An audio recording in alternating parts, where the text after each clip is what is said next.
Okay guys, so meron tayo ngayon ditong NMAX B2. So issue nito na wala yung kanyang original na remote. Ngayon pag bumili kayo ng remote, may kasama na code ganito. Yan. So ipakita ko lang kasi hindi naman 'to gagamitin natin. Kasi pag ginamit niyo itong code na 'to, pakita ko lang sa inyo mangyayari. So pag set ng ano nito ng code, so pe-press nyo lang to, hold nyo ng 3 times. Makikita nyo sa indicator niyan, ilaw. Medyo mas silaw.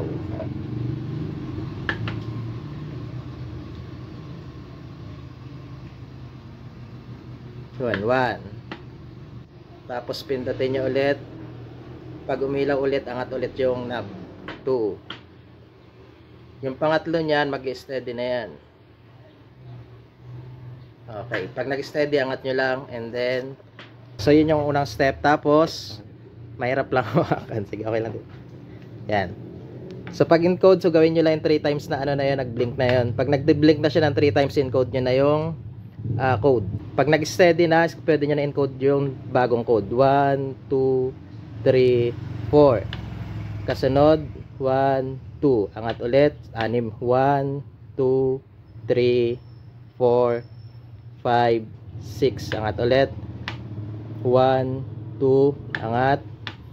1, 2, 3, 4, 5, 6, 7. Last digit 1. 1. Angat. So nakita nyo nag-blink yung kanyang susi. Ibig sabihin hindi siya pwede mag-pair dito. Okay, so yan. Kaya hindi nyo siya ma-i-pair. Kasi ang pag nagbili kayo nito, ito ang in-encode nyo. Yung original niya na receiver na dito nakalagay sa part na to, meron yung sariling code na naka-encode. So hindi nyo siya pwede i-bypass, gagamitan nyo ng bagong code. So mahalaga yung dating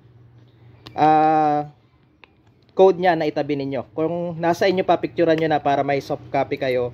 In case na mawala, so pwede nyo pa rin siyang ma-access or ma-open. Okay? So yan. So ngayon gagamitin natin dito yung yung luma niyang code. So hindi ko ipapakita para for safety nung may-ari nitong motor. Okay? So yan. So try natin yung kanyang lumang code. Thank you. Mag-ilan po ako sa next week. Sige. Yan. Okay guys, so napayin na natin ito. Once na na-encode nyo na yung 6 digit number or pin, so iilaw to ng isang beses and then pwede nyo na magamit yung remote nyo. So,